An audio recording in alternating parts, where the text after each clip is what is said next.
Wapendwa vijana katika nyumba ya Bwana, kwa siku ya leo tuko wenye heri kumtumikia Mungu kupitia muongozi wa wilaya, na wakati ameanza ibada ametukaribisha katika nyumba ya Mungu akituambia kila mmoja katikati yetu ajisikie kuwa amekaribishwa na Mungu, na kakazilia na kusema kama hatukaribishwe na Mungu wengi hawataishi ibada. Sababu gani? Kila mtu yenye anapita ndani inaweza acha hata kwa mkanisa. Na amesema magumu iko mingi katika vijana, sababu wengi wanajiuliza juu ya nini tu shie ndio tunateseka. Kila mtu na magumu yake yenye inamsumbua katika jamaa, kukosewa, madharau na mambo mengi inaacha wengi iko mkanisa, lakini susi ziko mingi na zinaacha mtu anakosa raha. Pokua Mungu likubali tu jamaa mje kwa hivi.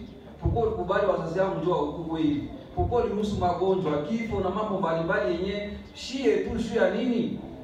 Na amesema wengi juu ile majambo za vile wanakamata hata decision ya kusema hapana, Mungu hakunijua, Mungu anihangaikie. Na ametuambia hapana, ijapokuwa tu katika ile ambayo tunapitia ndani haikufurahishe, inatusumbua na tujue kesho yetu itakuwa namna gani. Ametuambia hapana, tunapaswa tu mtegemea Mungu. Hatuko tofauti na wale ambao walitumikia Mungu.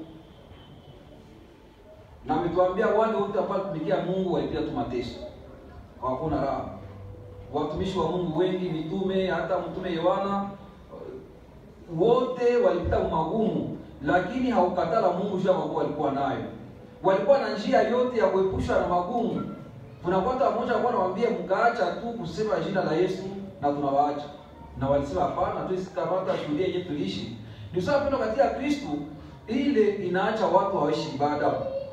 Na ametuambia jana na leo ambao mtume Paulo alipata naye shida ya kukataliwa, sababu alitesa kanisa. Na kisha Mungu amemfanya kuwa mwamini, amemfanya tena kuwa mtume. Na inaomba wale wenye aliua, wenye alitesa, awamikisha amekuwa mtume, bali mkatala. Wengi walimpinga, na hapa anashifasiria kama tuambia tuko wana apostoliki juu ya nini? Sababu mtume anambia nyimo kazi yangu. Nipeke mnashua kisi Mungu aliniita. Niko mtume wenu. Mumeamini ni mimi ndio nimefanya kazi. Mlipata ubatizo sawa vile mie. Mlipata ubatizo Roho Mtakatifu yote Mungu na mimi nilipewa, na ni wengine niwabatiza. Wapendwa, alipenda kuonyesha watu kama wasikatae nyimbo na wapatia sababu wote kumjia moya. Na mtumishi ametuambia kukua yetu katika kanisa la mitume sababu yetu wa apostolike, kila mmoja ajiulize huko juu ya nini. Na ametuambia mzumbi anasema utume ambao tuko ndani na tayarisha kwa ajili ya wokovu. Na ndio kwa maana sasa kama unajiuliza kama uko apostolike sababu gani, ujue uko ni apostolike sababu ya wokovu. Juu ya kufika mbinguni. Sababu Yesu Kristo alikufa juu yako, alikufa juu yangu. Sasa sisi katikati yetu, je, tunakubaliana, tunaikana? Ama na sisi tunaona kwa Bwana? Kila mmoja atuulize kwa apostolike juu ya nini? Ni juu nifike mbinguni. Kama uko na apostolike ufike mbinguni, kumbe ushikaze basi. Magumu inakutana nayo, shida, vikwazo, yote tunakutana na dunia. Eske itaacha Mungu atufikishe mbinguni? Sababu tuliamini Mungu juu tuingie mbinguni. Hatupata batizo mtakatifu na maji kwa bure. Tunasherehekea karamu mtakatifu hapo vitu ya dunia hapana.